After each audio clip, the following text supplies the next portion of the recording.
bonitos, tudo bom com vocês? E antes de começar o vídeo eu já quero falar uma coisa. Nesse exato momento a gente tá com 996 mil inscritos, faltam menos de 4 mil inscritos pra bater 1 milhão. Então eu acho que quem sabe, na hora que vocês estiverem assistindo esse vídeo, a gente já esteja com 1 milhão. Mas de qualquer forma eu quero muito agradecer a vocês, gente. Eu não consigo nem acreditar quando eu paro pra pensar assim, tipo, 1 milhão de pessoas.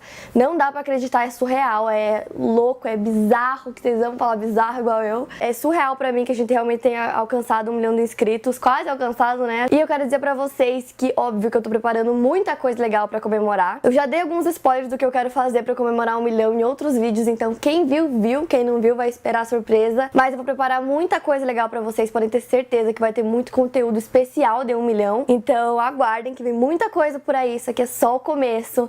Esse ano começou assim sensacional, eu não tenho nem o que dizer e, cara, calma que esse é só o começo, vai ter muito mais ainda. Esse 1 milhão não é meu, é nosso. E antes de começar o caso de hoje, já se inscreve no canal se você ainda não tá inscrito, ativa as notificações, dá o like que ajuda muito a divulgar o vídeo, também aproveita, vai me seguir lá nas redes sociais, vão estar aí na tela pra vocês. E bora começar o caso de hoje. Como eu sabia que esse vídeo entraria bem na semana que provavelmente a gente ia conseguir conquistar 1 milhão, eu decidi escolher um caso, Assassino do Zodíaco, que tem muito material sobre esse caso, tem muito mistério sobre esse caso e é um daqueles casos que você vai terminar assim, sabe? Então o nosso caso começa com o primeiro ataque do assassino do Zodíaco, que aconteceu no dia 20 de dezembro de 1968 na Califórnia, na cidade de Vallejo. Eu não sei se é Vallejo, Valejo, não sei. Mais especificamente na rua Lake Herman. O David Faraday, de 17 anos, e a Beth Lou Jensen, de 16 anos, tinham saído juntos em um encontro e eles decidiram estacionar o carro na rua Herman, que é uma área próxima a um lago que tinha um estacionamento para carros, então ele era um local bem conhecido por casais jovens, eles sempre iam nesse lugar. Então entre 10 e 15 e 11 horas da noite desse dia foram ouvidos tiros nesse local e essas pessoas que escutaram os tiros ligaram pra polícia. Então um tempo depois a polícia chega, eles encontraram um casal inconsciente. O Louis tinha levado um tiro no rosto e a Beth um tiro nas costas. O Louis ainda estava vivo quando eles chegaram, então eles encaminharam ele imediatamente pro hospital. A Beth não estava mais viva e no caminho do hospital o Louis acabou falecendo. Então, analisando a cena do crime, a polícia conseguiu imaginar como que esse crime aconteceu. Os dois estavam sentados dentro do carro que estava estacionado e aí o assassino chegou por trás do carro e atirou primeiro no Louis. E aí a Beth com certeza ficou muito assustada e tentou fugir. Quando a polícia chegou lá, o corpo do Louis estava um pouco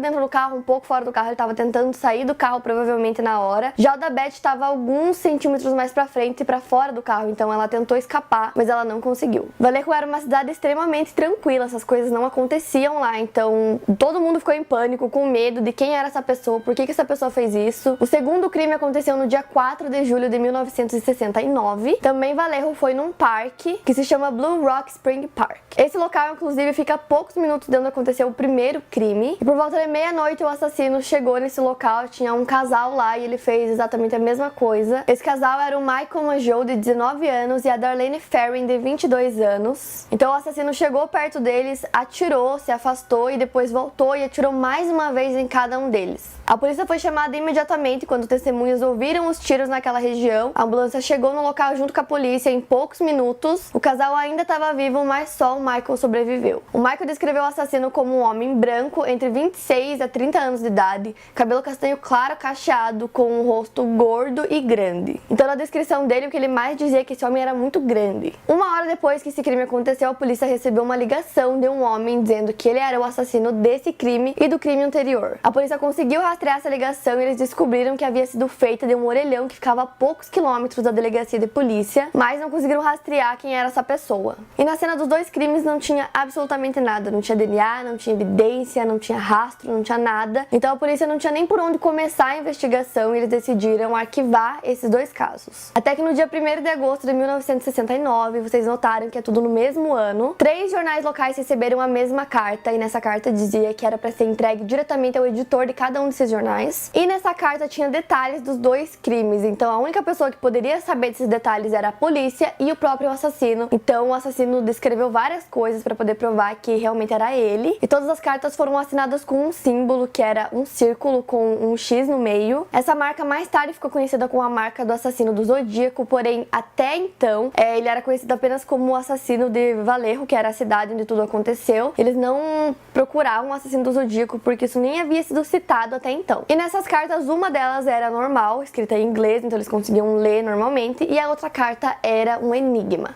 Tinham vários símbolos, ninguém conseguiu decifrar, ninguém conseguiu entender nada, e ele dizia que era para publicar esse enigma nos jornais, que se não publicassem ele ia voltar a matar. Então, eventualmente, os 3 jornais publicaram esse enigma, e ele dizia que se alguém conseguisse decifrar esse código, esse enigma, essa pessoa conseguiria descobrir a sua real identidade. Então, esse enigma foi publicado, mas nunca foi solucionado. E aí, no dia 4 de agosto, mais uma carta foi recebida, e eu vou ler um pedacinho para vocês. Na carta ele falava assim: aqui quem fala é o Zodíaco. A propósito, vocês já resolveram a última cifra que enviei? Meu nome é... E do lado tinha um código, né? Eu estou levemente curioso com quanto dinheiro vocês estão pagando de recompensa pela minha cabeça. Eu já matei 10 pessoas até hoje. Teria sido muito mais, mas minha bomba falhou. Eu fiquei alagado pela chuva que tivemos algum tempo atrás. E essa foi a primeira vez que ele se referiu a ele mesmo como o assassino do Zodíaco. Até então era assassino de Vallejo. E a partir daí, não só a polícia, como os jornais e todo mundo se referia a ele como o assassino do Zodíaco, que era essa pessoa que a polícia agora estava procurando. E aí no dia 8,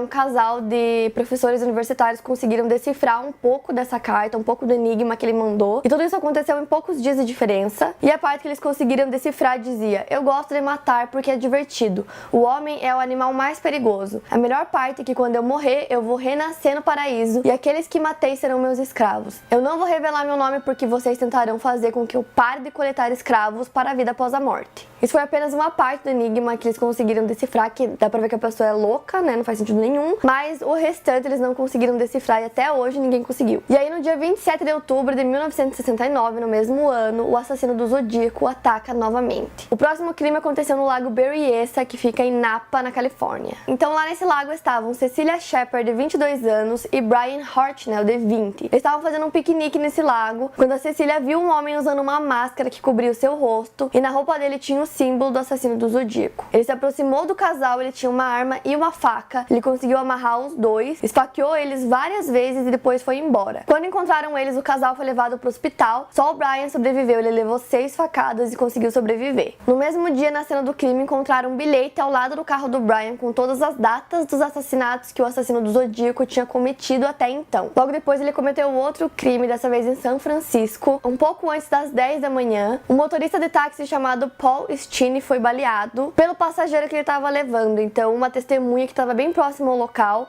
ouviu o tiro, correu para a janela para ver o que estava acontecendo e ela conseguiu ver esse homem saindo do táxi calmamente e caminhando, indo embora. Então, ela ligou para a polícia e depois fez uma descrição desse homem que ela viu para a polícia, que era bem parecida com a descrição anterior. Ela disse que ele era um homem branco de 30 a 40 anos. Ele era gordo, tinha cabelo castanho avermelhado, aí mudou um pouco a cor do cabelo, que até então era castanho claro, e ela disse que ele era um castanho avermelhado e que ele usava óculos. Próximo ao local tinha 2 policiais que estavam fazendo ronda, então eles conseguiram ir pro local muito rápido. E chegando lá tinha muita gente em volta do carro, muitos curiosos se reuniram ali em volta. Então o polícia também foi pegando ali descrições desse homem. E no fim eles falaram que o assassino era um homem afro-americano. Eu não sei em que momento que era um afro-americano, sendo que era um homem branco, assim assado, de repente era um afro-americano. E aí todos os policiais foram alertados para tentar encontrar esse homem afro-americano que tinha cometido esse assassinato. E aí tinha vários policiais procurando por esse homem pela área, até que 2 encontraram um homem na rua caminhando que tinha exatamente todas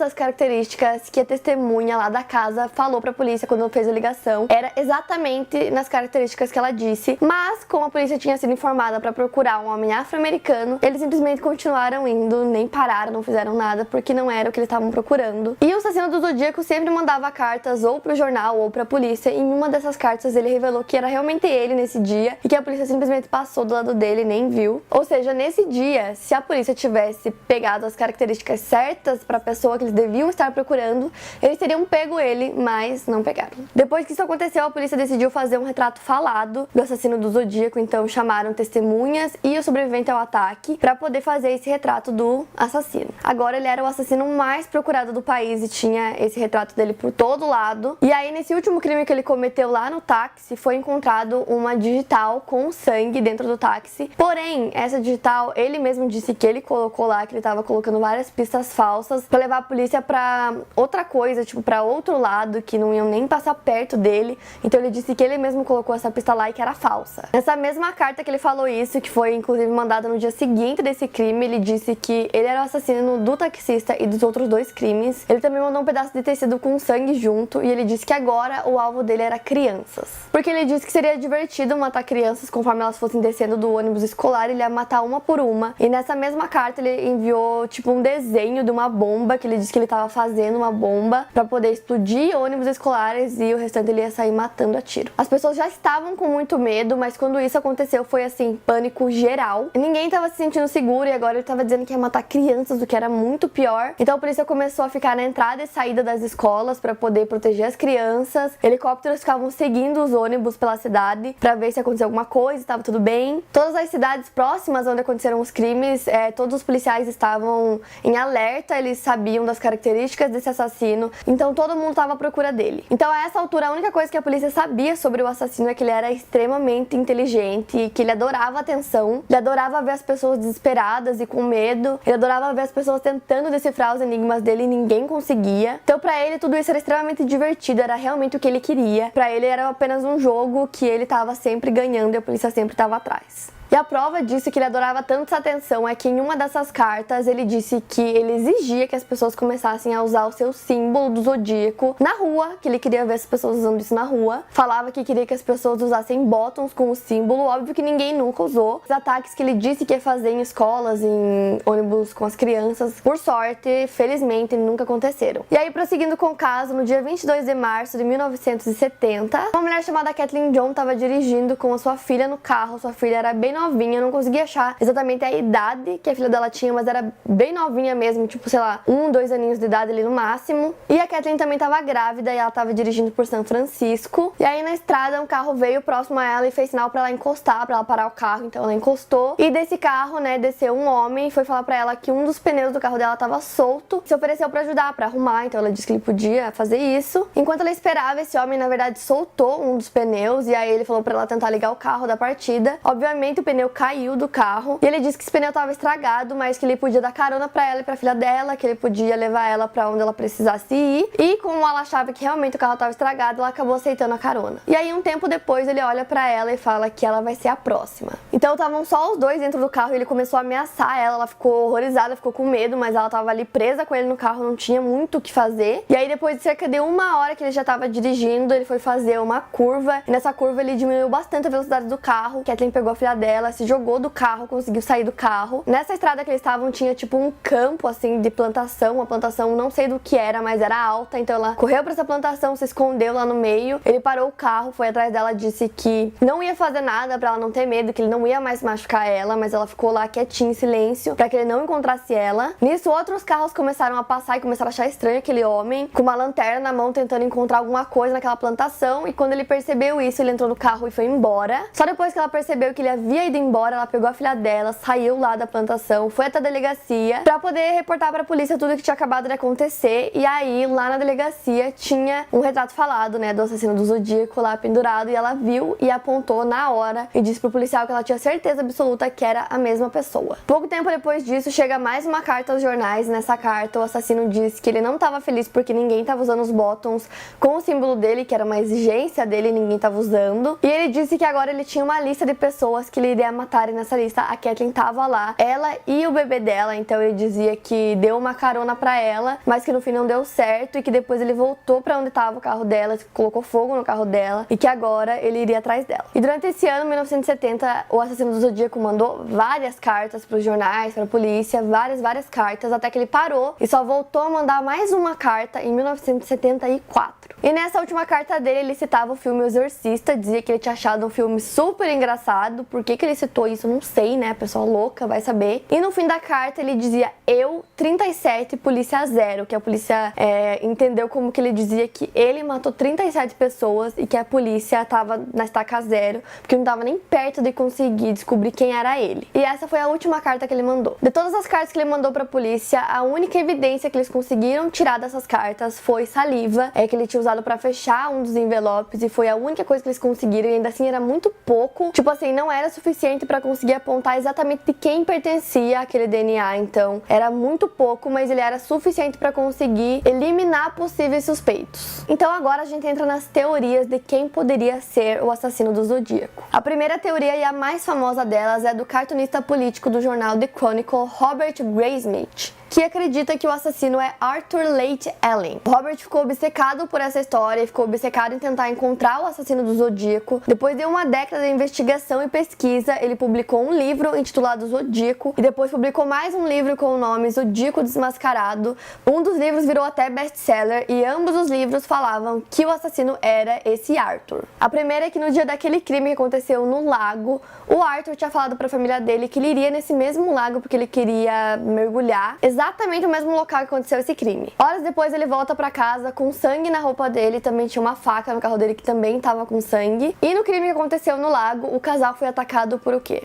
Facadas. E aí a polícia foi interrogar ele sobre isso, por que ele voltou pra casa coberto de sangue. Ele disse que lá no lago tinham várias pessoas, era um lago bem grande, e ele disse que lá tinha um grupo de pessoas tentando fazer churrasco, que eles não estavam conseguindo, então ele foi ajudar essas pessoas, e o sangue da roupa dele era de carne, né, pro churrasco, e que a faca com sangue também foi usada pra fazer esse churrasco. Então essa foi a resposta dele. Então no fim das contas a polícia não tinha nenhuma evidência que provasse que ele estava envolvido no crime, então depois dessa declaração dele a polícia meio que deixou isso de lado. E aí 2 anos depois, um amigo do Arthur ligou pra polícia. Esse amigo dele se chamava Don Cheney, e ele contou pra polícia que o Arthur tinha se referido a ele mesmo como Zodíaco, isso bem antes das cartas terem sido enviadas pra polícia. Como eu contei pra vocês, as primeiras ele não se chamava de Zodíaco, e depois ele mesmo falou, aqui é o assassino do Zodíaco. Então esse amigo dele disse que antes disso acontecer, ele falou pra ele que ele era o Zodíaco. Ele também contou pra esse amigo que planejava caçar pessoas com faca, com arma e com uma lanterna, que eram coisas usadas pelo assassino do Zodíaco. Então lá foi a polícia interrogar o Arthur mais uma vez, e nesse interrogatório ele começou a falar sobre um livro que se chama The Most Dangerous Game, que em tradução seria O Jogo Mais Perigoso. E esse livro conta a história de um homem vestido de preto que caça casais e pessoas pra matar. E esse mesmo livro foi citado na única carta que conseguiram decodificar, não foi nem a carta inteira, foi só um pedaço da carta. Ele citava esse mesmo livro na carta. E aí do nada no interrogatório ele começou a falar desse livro, que era o livro favorito dele, a polícia não tava entendendo nada. Outra coisa também bizarra, pra dizer o mínimo, era que o Arthur usava um relógio que tinha bem no meio do relógio o símbolo do Zodíaco, e também tinha a palavra Zodíaco escrita. As características do Arthur batiam muito com a descrita pelas vítimas, fora que ele tinha um QI muito acima do normal. Ele era extremamente inteligente. Então a polícia decidiu revistar o trailer dele. Encontraram pequenos animais dissecados no freezer, tinha várias facas com sangue, e por mais bizarro que tudo isso seja, não tinha nenhuma evidência direta que pudesse ligar ele a nenhum dos crimes. As digitais dele não batiam com a digital encontrada no táxi. A caligrafia dele também não batia com a das cartas. Então assim, não tinha nada que pudesse comprovar que ele estava envolvido em nenhum dos crimes. Então em 73, a polícia tirou ele da lista de suspeitos. Em 74, o Arthur foi condenado a uma pena de 3 anos por abuso sexual infantil. E coincidentemente, durante esses 3 anos preso, a polícia e os jornais não receberam nenhuma carta do assassino do Zodíaco. E aí mais ou menos 6 meses depois que ele foi solto, a polícia recebeu uma carta do assassino dizendo eu voltei. Em 1987, um dos colegas de cela dele da prisão acabou contando pra polícia algumas coisas sobre ele, porque ele queria diminuir a pena dele na cadeia. Então ele fez esse acordo com a polícia e com a justiça que ele daria informações sobre o Arthur pra poder diminuir a pena dele. Então ele contou uma série de coisas sobre ele. Lá foi a polícia interrogar o Arthur mais uma vez, e pra polícia essa era a última tentativa de descobrir se ele tinha algum envolvimento ou não, se ele era o assassino ou não. Então eles decidiram chamar uma das vítimas que sobreviveu a um dos ataques do assassino do Zodíaco. Então eles chamaram Michael Mongeau, que era uma das vítimas sobreviventes, que inclusive foi o único que conseguiu ver o assassino sem máscara, porque todas as outras viam ele com máscara, ele sempre cobria o rosto. Então ele foi lá até a delegacia, a polícia colocou várias fotos assim de vários possíveis suspeitos na frente dele. Ele foi vendo uma por uma, até que quando chegou na do Arthur, ele parou e falou, esse é o homem que atirou em mim. E aí a polícia perguntou como que ele tinha tanta certeza certeza, já que fazia muito tempo que tudo tinha acontecido. E ele disse que ele nunca esqueceria do rosto do homem que tentou matar ele. E aí, na tentativa de encontrar alguma coisa, a polícia foi novamente até o trailer dele para revistar de novo. E lá eles encontraram vários papéis com fórmulas para construir bombas caseiras. E também encontraram fitas com reportagens, com coisas sobre o assassino do Zodíaco na casa dele. A polícia interrogou ele sobre isso, ele disse que não sabia do que eles estavam falando, que não tinha nem ideia do que eles estavam falando. Então, assim, apesar de tudo isso, ele poderia ser o assassino? Poderia, com certeza. Mas a polícia não tinha prova nenhuma, não tinha nada. Era só achismo. Então não tinha como prender ele por conta disso. E ele também nunca confessou. E da mesma forma, pode ser que não seja, porque, né, vocês sabem como é nos casos, eu sempre conto pra vocês. Sempre tem pessoas que ficam obcecadas por serial killers, nunca vão entender o porquê. Pode ser que ele seja apenas mais uma dessas pessoas que ficou obcecada pelo caso. E por isso que ele tinha coisa do Zodíaco, o relógio e as fitas. Quando a polícia perguntava pra ele se ele sabia qualquer coisa sobre o assassino do Zodíaco, ele dizia que o verdadeiro assassino devia estar rindo da cara da polícia, de todas as tentativas falhas deles e da mídia também tentar encontrá-lo. Ele também falou que provavelmente a única forma de descobrir a real identidade do assassino do Zodíaco seria se ele se entregasse. Em agosto de 1992, o Arthur foi encontrado no seu trailer morto de um suposto ataque do coração. Então, apesar de tudo, até hoje ele é um dos maiores suspeitos de ser o assassino do Zodíaco. A segunda teoria é do Gary Stewart, que ele acredita que o seu pai, Earl Van Best Jr., era o assassino do Zodíaco. O Gary publicou um livro que, traduzido para o português, era O Animal Mais Perigoso de Todos, procurando pelo meu pai e encontrando o assassino do Zodíaco. As semelhanças do retrato falado com o pai do Gary realmente são muitas. O número de caracteres do nome do pai dele também bate com o enigma enviado em uma das cartas. Quando compararam a caligrafia, era bem parecida, porém mais tarde eles descobriram que aquela caligrafia usada era de uma certidão escrita por outra pessoa, não era ele que havia escrito, então não era dele. E apesar do rosto parecer muito com o retrato falado, as vítimas alegavam que o assassino tinha um rosto grande, porte grande, e o pai do Gary não tinha esse porte. O Gary até tentou fazer com que a polícia fizesse testes para ver se o DNA do pai dele batia com o encontrado no envelope, mas eles nunca fizeram. O porquê deles nunca ter feito eu não sei, pode ser, não sei o valor, né, eu acredito que essas coisas sejam caras, né, para poder fazer, e o DNA também era muito pouco, então eu não sei o porquê que eles nunca fizeram. A terceira teoria é do policial aposentado Harvey Hines. Ele acredita que o Lawrence Kay, mais conhecido como Kane, é o assassino do Zodíaco. O Kane sofreu um acidente em 1962 e ele teve alguns danos cerebrais que influenciavam muito no comportamento dele. O psicólogo disse que ele havia perdido completamente a habilidade de controle próprio. Uma das vítimas, a Darlene Ferrin, tinha uma irmã que contou pra polícia que pouco antes do assassinato da irmã dela, o Kane perseguiu e assediou ela. Os policiais que viram o assassino na rua no dia do crime com o taxista viram centenas de fotos de homens, poderiam ser o assassino, e dentre eles tinha uma foto do Kane que os policiais disseram que era a mais próxima. Além disso, o Kane morava a algumas quadras do local onde aconteceu o crime com o taxista, então ele poderia muito bem estar indo a pé para casa dele depois do crime. Porém, nunca foram feitos testes para comprovar se o DNA batia com o do Kane. A caligrafia não batia e a descrição dele também não batia muito com a do retrato falado. O rosto dele era bem diferente da descrição dada pelas vítimas. Ou seja, o verdadeiro assassino do Zodíaco nunca foi pego. Na última carta enviada pelo assassino, ele diz ter matado 37 pessoas. Há quem acredite que o assassino do Zodíaco seja mais de uma pessoa, mas não tem outros suspeitos que possam estar envolvidos no caso. Sobre os enigmas que ele mandava, nunca foi decifrado até hoje. Só aquela pequena parte que foi decifrada, que é a que eu li pra vocês, é a única coisa que tem, e até hoje ninguém conseguiu decifrar esses enigmas. E como o caso ficou muito popular nos Estados Unidos, diversas pessoas foram até a polícia se entregar, dizendo que eram um assassino do Zodíaco, mas que não batiam nem um pouco com nada sobre o caso, então no fim não eram. E tudo que se sabe sobre o assassino do Zodíaco, o verdadeiro assassino até hoje, é o retrato falado, sobre as vítimas que conseguiram ver o rosto dele, é que ele é extremamente inteligente e é basicamente isso. Tem livros sobre isso, tem filmes sobre isso, e o verdadeiro assassino do Zodíaco permanece em anonimato, ninguém sabe quem é. Então é mais um caso que permanece até hoje não solucionado. Então eu espero muito que vocês tenham gostado do caso de hoje. Lembrando que a playlist completa com todos os vídeos do Quinta Misteriosa vai estar aqui na descrição, é só clicar lá. Não esquece de se inscrever no canal, não esquece de me seguir nas redes sociais também, deixa o like que é muito importante para divulgar o vídeo. Manda esse vídeo pros seus amigos para eles conhecerem o canal e se inscreverem também. E é isso, gente, eu vejo vocês no próximo vídeo.